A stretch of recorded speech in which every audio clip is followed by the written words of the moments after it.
Mixed by R.K. Ravindra. हमरा पे जे ताकी ओकर होही बराबादी, ओकरी धन होई ओकरी आबादी।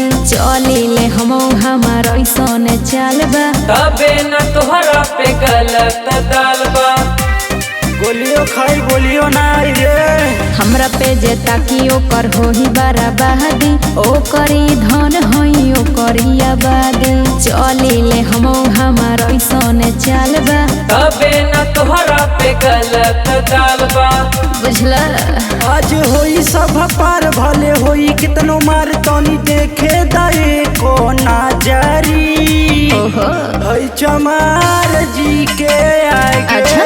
अब केहू ना ठहरी। हाँ। चमार जी के आगे ओहो। कौनो बिरादर ना ठहरी।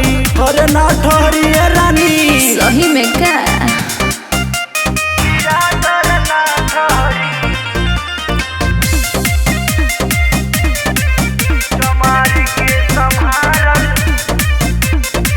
चमार के संभारल नहीं तोहरा में दम बा। अच्छा। जतना धन ले जा हाँ। नहीं हमारा के कम बा। अरे पागल बनेले बड़ा का हो? बुझताड़ा खुद के शेर त छिटा जहिब, कुछ देर में ये बाबू बिना जइब। आज तोहरा के तारी जैसे होला तारा कारी के हुआ ही न बीचे में सहगहरी। हई चमार जी के आगे अब तक केहू ना ठहरी। हई चमार जी के आगे अब तक केहू ना ठहरी। ओहो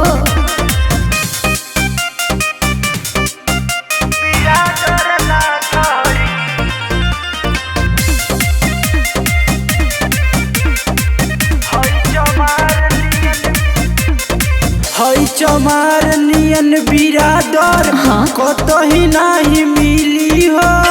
अच्छा। जौनपुर तू छोड़ा आज दिल्ली भी हिली हो। सही में का? अरे हारे पगली।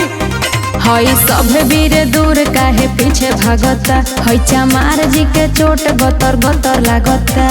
अरे बड़ी अखड़ता। अब हो गइल तोहारे, अब छोड़ी दो यार। बच के जइबू ना हमनी के नगरी। हनो हई चमार जी के आगे अब तक केहू ना ठहरी। अच्छा। हई चमार जी के आगे कौनो भी